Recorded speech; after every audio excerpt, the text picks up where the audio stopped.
এই সময় এসে যেটা সবচেয়ে মূল বিষয় থাকে, মার্চ মাস, এপ্রিল মাস, মে মাস, এই সময় এসে যেহেতু বর্ষাটা আসার আগ দিয়ে মূল যে বিষয়টা থাকে সেটা হচ্ছে তীব্র দাবদাহ।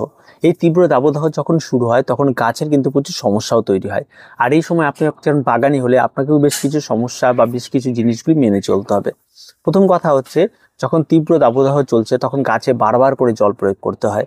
এমনও হয় যে দিন দুবার করে জল প্রয়োগ করতে হয়। আবার অনেকে বলে দুপুরে জল প্রয়োগ করতে হয় না, কিন্তু কিছু করার থাকে না, সেই সময় কিন্তু দুপুরে কিন্তু জল প্রয়োগ করতে হতে পারে। প্রথম কথা হচ্ছে, যখন এই তীব্র দাবদাহ হয় বেশ কিছু গাছের ক্ষতি হয়। সেই ক্ষতিগুলো আগে বলি।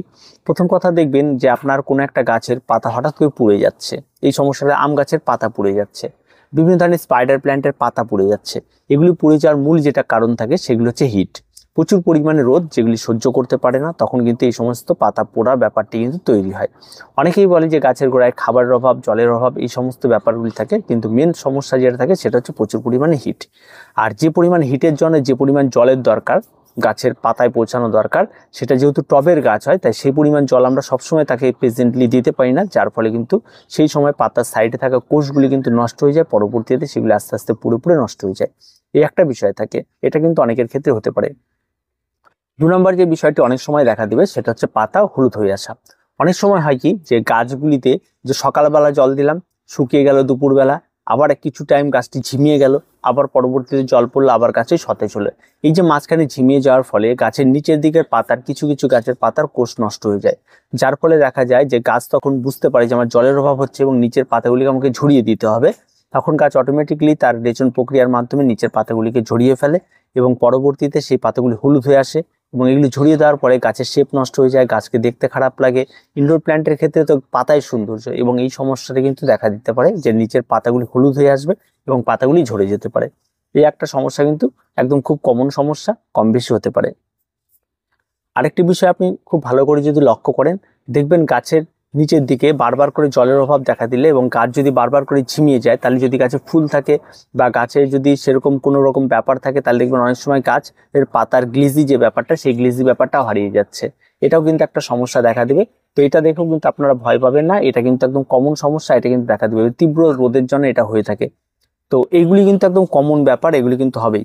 আর সেটা নিয়ে ভয় পাওয়ার কোনো কিছু, সেখানে ফাঙ্গিসাইড এগুলো মূলত এখন যেটা আপনাকে করতে হবে সেটা হচ্ছে গাছের জলটা একদম ঠিকঠাক রাখতে হবে। কোনো গাছের জল বা গাছের গোড়া যেন শুকিয়ে অন্তত 2 ঘন্টা এমন না হয় যে গাছ একদম নেতিয়ে পড়ে যাচ্ছে, এই বিষয়টার দিকে খেয়াল রাখবেন, এটা যেন কখনো না হয়।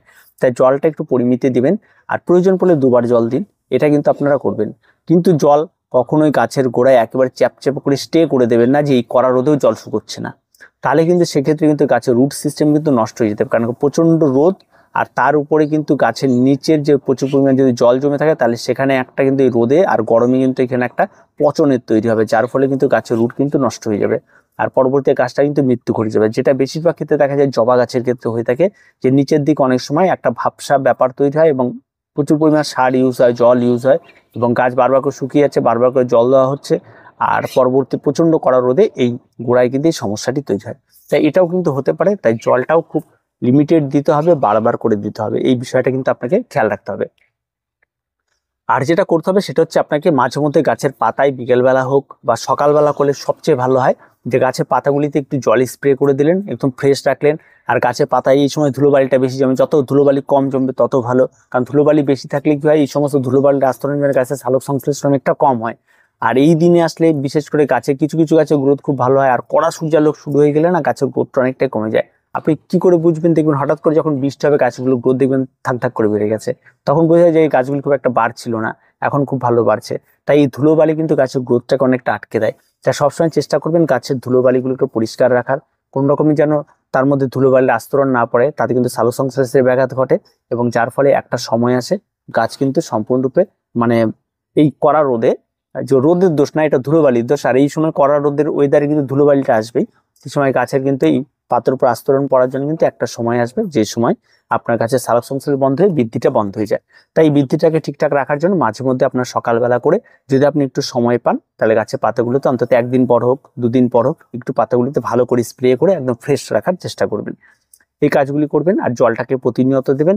আর সবসময় চেষ্টা করবেন গাছকে একদম কড়া সূর্যালোকে সারাদিন না রেখে আপনি অন্তত অল্প জায়গার মধ্যে রাখুন, আর যেই জায়গাটাতে আপনি রাখবেন একটু ছায়াচ্ছন্ন জায়গাতে রাখুন, প্রয়োজন পড়লে ছায়াতে নিয়ে গিয়ে রাখুন গাছগুলিতে, ঠিক আছে, গাছগুলির প্রতি একটু যত্নবান হন, দেখবেন এই কড়া রোদ আপনার গাছকে কিছু করতে পারবে। অন্যথায় কিন্তু এই কড়া রোদ আপনার গাছকে কিন্তু নষ্ট করে দিতে পারে, যে কোনো কিছু ঘটনা ঘটিয়ে দিতে পারে। তাই বাগানকে সুস্থ রাখতে হলে আপনাকে প্রয়োজন পড়লে গ্রিন নেট ব্যবহার করতে পারে, ব্ল্যাক নেট ব্যবহার করতে পারেন, যাতে আলোটাকে আটকে রাখে।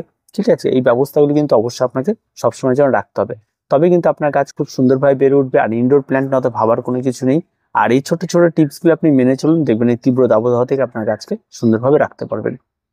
তো আজকে এই পর্যন্ত, দেখা হচ্ছে পরবর্তী ভিডিওতে। প্রত্যেকে ভালো থাকবেন, প্রত্যেকে সুস্থ থাকবেন, আর চ্যানেলটিকে অবশ্যই সাবস্ক্রাইব করে রাখবেন।